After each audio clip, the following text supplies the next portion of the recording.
So the first thing we'll talk about is the neurological assessment, and more about that shortly.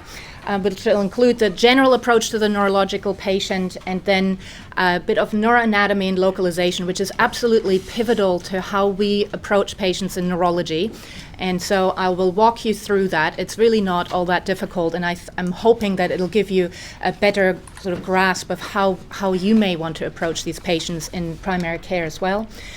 I like to do things in the form of cases, and so we'll be covering a lot of the management of patients and specific diagnosis in the 2 case sessions. So we'll have interactive cases 1. Then Jenny Taylor will come and talk about multiple sclerosis and a bit of neuroimmunology. I've asked her and David Burke later in the day to cover Parkinson's and MS, because I'm mostly a stroke neurologist now. I still do some general neurology, but there's been a lot of things happening in that area, and so I thought you'd be better served by somebody who's a true expert in those areas. So we'll have another case session after that, and then I keep being asked to talk about the 60-second neurological examination, which really isn't anything. It's just me doing a really quick neurological examination, and somehow it's gotten this name, the 60-second exam. So the idea there is to give you some idea of how to do a quick screening exam on top of your focal assessment. So I'll talk more about that. So a bit of a mix of things. So let's get started with the neurological assessment.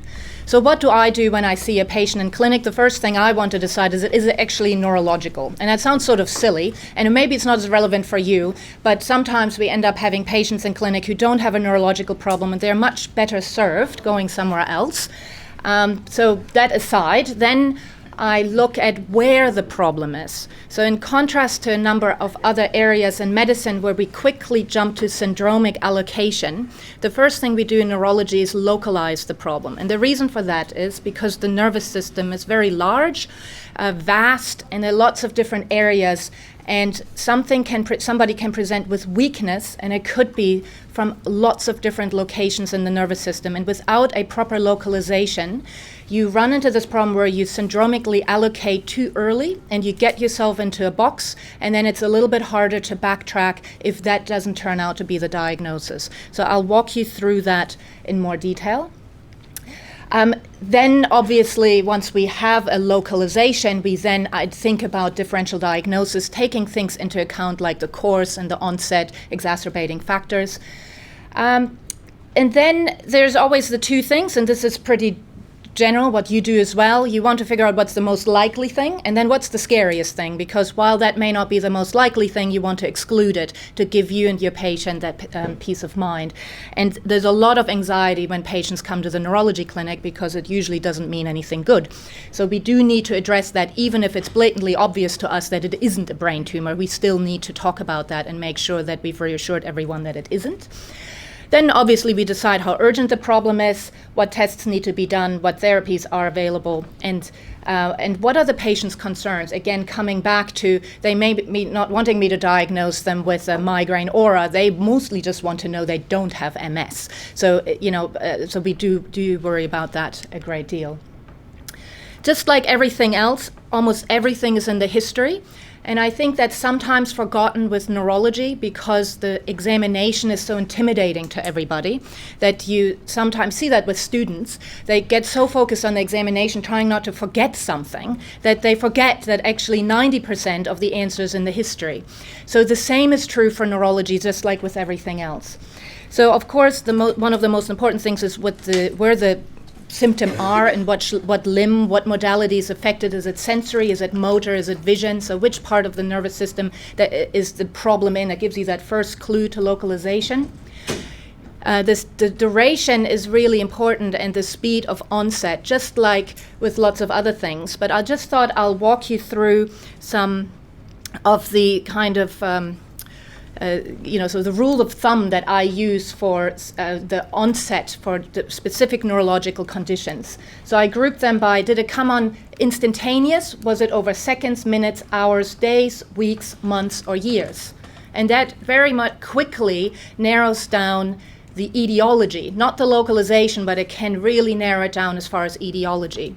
So so I'm going to make this interactive and ask you questions so that everyone stays a long day, keep everyone awake. So what's sudden onset? What's the thing that's maximal at onset? what general category of conditions? Vascular, right? So if it's sudden onset, we think stroke. What comes on over seconds that may be a little bit less intuitive? A neurological problem?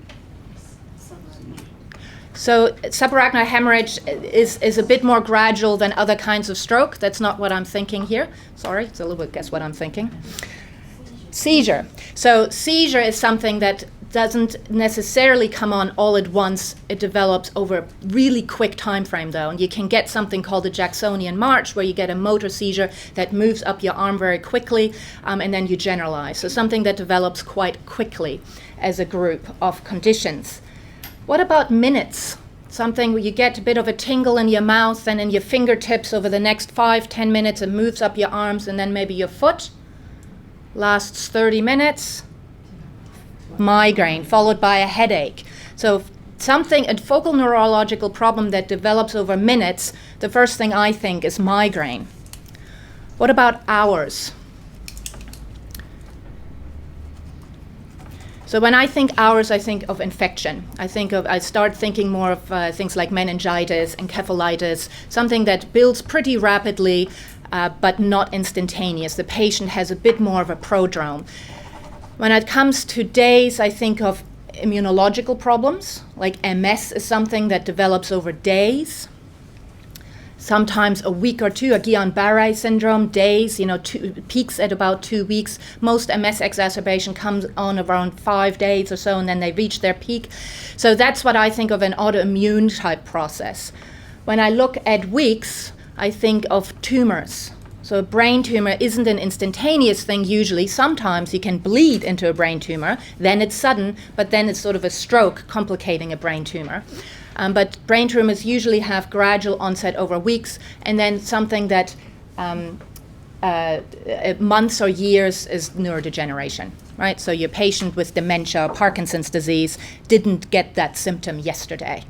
And sometimes people present and say, oh, I just got it yesterday. And we see that with people admitted with stroke who actually have had a stroke, but then it comes out they have a lot of cognitive problems and they've actually had beginnings of Alzheimer's disease for the preceding 8-12 months. But often families will pinpoint to that one episode that triggered it all. But when you dig a little deeper, you see that there's more of a background. This is pretty obvious, intermittent improving, so I'm not telling you new things. There's nothing specific around neurology that's different there. With associated symptoms, you do look at things like risk factors, but more specifically to neurology, you're looking for symptoms in associated body parts and parts of the nervous system. So you want to ask, if somebody has numbness, you always want to ask about weakness. If they have double vision, do they also have slurred speech? Because you're thinking maybe a brainstem problem. So you have to have some sense where you might localize that problem to ask about associated features. And then risk factors are particularly important in some areas, more so than others.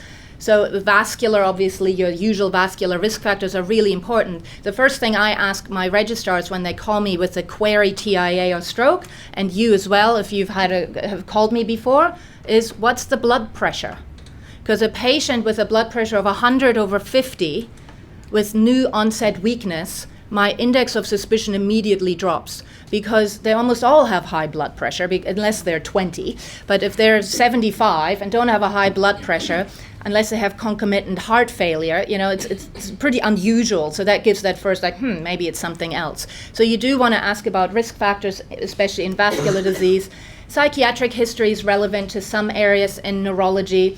And family history is really important, which we sometimes forget about. Does anyone in your family have autoimmune conditions? Does anyone in your family have epilepsy? While they're not necessarily autosomal dominant inheritance patterns, there are things that are more prominent in families.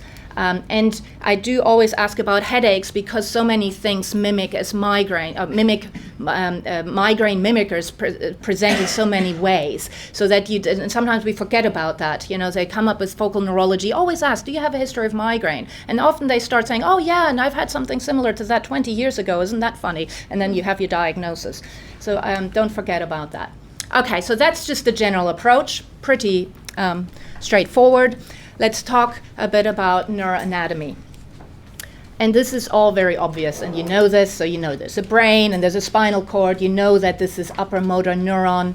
You know that this is lower motor neuron, so I'm not telling you anything new. You've all studied this. But let's go into a little bit more detail. So I just thought I'd show you some imaging as well. Here's a brain scan. I don't know how often you look at these, but here's your nose and your tongue, your spinal column. Here's your medulla, your pons, your midbrain. This is the corpus callosum, your cerebrum, and your cerebellum. So let's talk about these structures in a little bit more detail. So the brain, we separate into supratentorial, infratentorial, and the cortex. So we don't just localize things to the brain, we localize them to individual structures in the brain. But you don't need to know every nucleus of the thalamus. You know, that's what we studied in medical school. I don't know all the nuclei of the thalamus. I could look them up and maybe remember, but it gets really complicated very quick and has very little value in clinical medicine.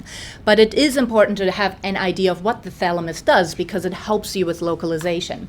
But let's start with the cortex. So the cortex is where your gray matter is, your neurons. That's where it all starts. So that's where the action potential originates from and then travels down through the nervous system to the body part that executes that action.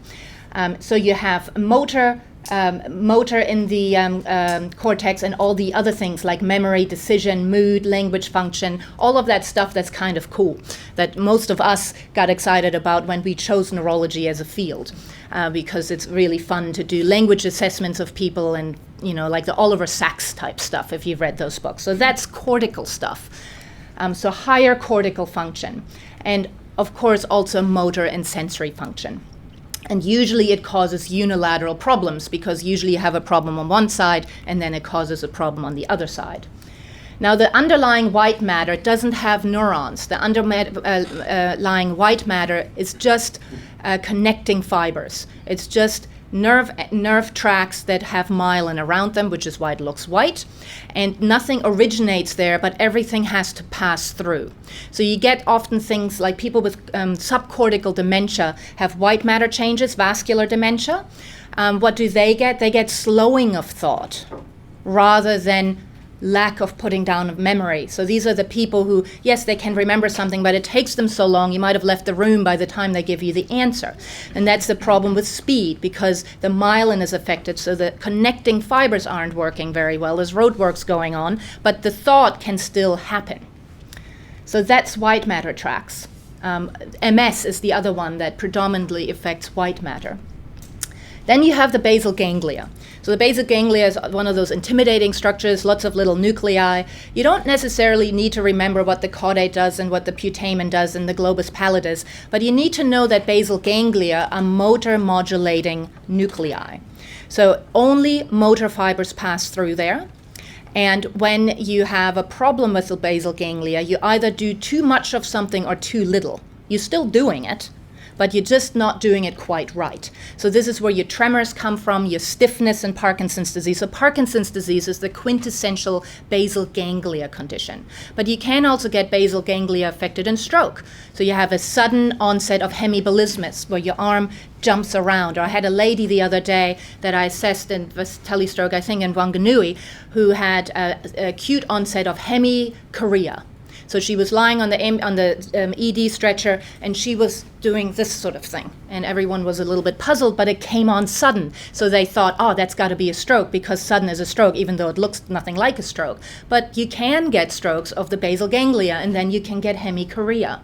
So you're putting those two together, you know basal ganglia can get stroke. It looks like basal ganglia because it's chorea, it's on one side. That makes sense with a stroke, and it's sudden, and you have your diagnosis. So you kind of see how this localization works with the course of the symptoms. So that's basal ganglia. And then the thalamus, I always say to my registrars, the thalamus can do everything. So technically just about everything passes through the thalamus.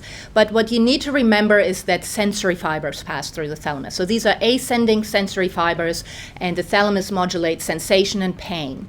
So you can get things like unilateral pain or sensory loss from a thalamic lesion, whether it's a tumor, whether it's stroke. It doesn't matter. So that's something to remember. And that's useful from a localization perspective because you can see if people have unilateral sensory loss, it fits with the thalamic lesion, then you get the imaging. And even if you don't see it, you can diagnose it just on your clinical examination. And we'll do more of that as part of the cases. So here's just another picture. So this is an MRI axial scan. Does anyone know what sequence that is? Do you know anything about MRIs? This is a T2 image. So you see the ventricles, which is mostly water, is white. This is a FLAIR image. So you might see this referred to in reports. So FLAIR images are exactly like T2, except they subtract out the cerebral spinal fluid so we can see those edge zones a little bit better. So that's our favorite go-to sequence for looking for abnormal stuff, because anything abnormal that's white is full of water, which usually means inflammation, which could be a stroke or MS or tumor because of edema. So bad things usually have water associated with them because of the acute reaction. But anyway, this is mostly really to talk about normal structures. So up here, the cerebrum is really thin. This is the cortical ribbon, and I don't know if you can see this, but it's opposite here. So gray matter is whiter, which throws everyone off, but you just have to take my word for it. So it's you see this little rim. These are the sulci, and it's just really maybe 5 millimeters to a centimeter thick, and everything below that is white matter. So this is subcortical white matter. Here you have this little lighter structure. Anyone know what that is? It's the caudate nucleus. So this is a bit of gray matter deep inside the brain, separated from the white matter. This is one of your basal ganglia. So these basal ganglia, in contrast to white matter, have neurons in them. So you have your gray matter, then your connecting fibers, then it goes to your basal ganglia. There's another neuron that modulates movement, that helps you have that smooth movement rather than the tremor. So it's a modulation happening there, involves some neuronal function, which is why it's a different color, because it's actually neurons rather than just myelin. Here's your putamen, and you see this little boomerang, darker structure, that's the internal capsule, which is, again, white matter tracts. So these things connect to each other via white matter tracts, and they have their own function. And this is the thalamus here. You can see that as well. Does that make sense? Any questions? Stop me anytime to ask questions. Okay, so that's above the brain, above the tentorium. And then infratentorial, we have the cerebellum. And the cerebellum is just like the basal ganglia. It's a modulating body. It modulates movements. Now, there are neurons in the cerebellum, and there is some movement that originates from there, but for practical purposes, think of it just like the basal ganglia as a modulating body. So that motor fibers come through the cerebellum, they get tampered with a little bit, and then move down through the motor tracts to your limbs. So if somebody has a cerebellar lesion, what do they get? They get things like tremor. They get balance problems. So a lot of truncal stability comes from the cerebellum. You have problems in the cerebellum, you're all over the place. So and that's why cerebellar lesions are often confused with basal ganglia lesions, because they have often abnormal movement associated with them. And then the brainstem. The brainstem is mostly white matter. It's mostly tracts that are going down. It's really an extension of the spinal cord, just moved up, plus cranial nerves. And then a few other things that I won't go into detail, like reticular activating system, those kinds of things. So you don't need to worry about that. But you do need to know that the brainstem, the cranial nerves all live in the brainstem. So and they numbered as you go down, right? So the cranial nerve 2 isn't really 1 and 2 aren't really quite cranial nerves. So let's start with 3. So 3, 4, 5 are in the midbrain going into the pons, 5, 6, 7 in the pons, and then you kind of move down. So the lower in the brainstem you are, the lower the number of the cranial nerve affected. So they are numbered for a reason in the way they are numbered. even though it may not seem entirely logical when you do your examination. But they are numbered rostral to caudal. And that, again, it can be kind of helpful with the localization. So if you have something that's affecting 3, 4, and 5, well, that makes sense because that all kind of lives in the same place. Or if you have lower cranial nerves, you're thinking maybe it's a medullary lesion. So that can be helpful from a localization perspective. But the brainstem is a little bit, actually I should say there's some things therefore that can be caused by a brainstem lesion that are very difficult to cause by lesions anywhere else.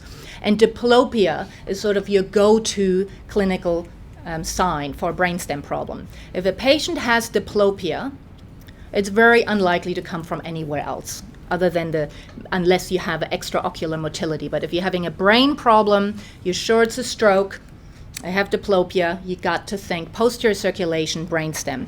And by diplopia, I mean a patient who has binocular diplopia. So that means they cannot focus on a target. So we get depth perception by having two eyes. That's why we have two eyes, right? We can see perfectly fine with one eye, but if we're blind in one eye, we don't have depth perception, and we lose peripheral vision on that side where we're blind, but mostly it's depth perception because we use very complicated optics to have our focal point, and then if I focus on you in the back, it's a different angle of the eyes moving, and that's all translated in the back of the brain, giving me a visual assessment of how far that object is away. When the eyes don't move conjugately, so they don't move together in a really nice coordinated way, one might be a little bit to the outside, and this one moves in, and that one never meets. They never meet. So my brain sees two images because they never converge. So I see two images. So what should happen if I close one eye? I just see one image, right? So does it matter which eye I close? No. So binocular diplopia of brainstem origin means they see double with both eyes open and single with either eye closed. And that tells you it's not a problem inside the eye. It has to be to do with the movement. It could be the muscles around the eye, the nerves going to the eye, or the brainstem. But that's the diplopia that we think of, genuinely neurological diplopia, where you lose that double vision closing one eye. Can you see triple? Not really. Quadruple? Not really. So, this is something we see in functional patients sometimes, like it goes all over the show and it doesn't make any sense. And this is where localization is really helpful. Having a bit of a basic understanding of how this stuff works can get you to the bottom of what is wrong with the patient. So, and I make a big deal out of diplopia because it's not thought of very often. It's not taught very well. And I just want you to know about it because people do come in with a complaint of double vision. And what do you think the normal response of most humans is when they see double? The first thing they do is go like, So even if it's resolved, ask the patient, did it go away if you covered either eye? Because 50% of people will have actually done that, but they may not volunteer that because they may think it's silly or not important. So unless you ask for it, you may miss out on that really crucial bit of history that they may have long forgotten about by the time they come to see us. So remember to ask about that. So that's a really important brainstem sign. And then the other thing that happens in the brainstem is because everything is so close together, firstly, it's very hard to get isolated brainstem symptoms. Usually you have some numbness or weakness with it or some other cranial nerve involved because it's all packed in such a small space. And because there's crossing fibers there, you can get this symptom, this pattern where you get numbness on the face on the one side and numbness on the body on the other side because you're catching the cranial nerve nucleus 5, that is peripheral, just at the nucleus where the synapse has happened. So you're getting a peripheral nerve lesion there, but it's right next to the ascending tracts that carry sensation from the rest of the body. So you're getting the other side of the sensation problem. So you get these funny mixed things. Having said that, this is what you learn in medical school, that the brainstem causes these sort of crossed findings. We don't actually see it as often as you might think. So just be wary that if you don't have crossed symptoms, you have it all on one side, doesn't exclude that it is a brainstem problem.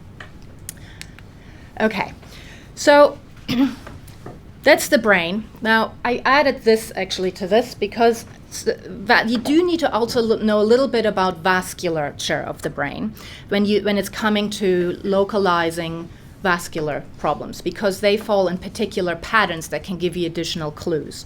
So I'm just going to talk about that a little bit. So anyone know what this is? Circle of Willis. So I've got the circle of Willis here several times. So you have it here connected to the aortic arch, vertebrals, carotids. These are the carotids. And then you have your middle cerebral arteries, your anterior cerebral arteries, your anterior communicating artery in the middle there, and then here your posterior cerebral arteries that come off the basilar. So here are the vertebrals, basilar, PCA. And here's just a little bit bigger. This is an MR angiogram with gadolinium enhancement. So you see it quite nicely, pointing again to the different structures, your MCA, your ACA, and your PCA, and they're all nicely connected so that we can get blood flow from one blood vessel if one is blocked, which is one of the reasons why we don't fix complete occlusion in the internal carotid artery, because you've got 3 other blood vessels that will take over. So it's a brilliant piece of engineering to keep us alive if we have atherosclerotic disease or a blockage for some other reason. So I'm showing you this because remembering roughly where what blood vessel is gives you an idea of where the problem can come from. So remembering that this is the internal carotid artery here, that remembering that the MCA and the ACAs come of that one is the anterior circulation is useful to know, and everything else is posterior circulation. So anything in the brainstem or the PCAs, which supply the occipital lobes and the deep temporal lobes, comes from the vertebrals. And so that can help you with acute stroke syndrome localization.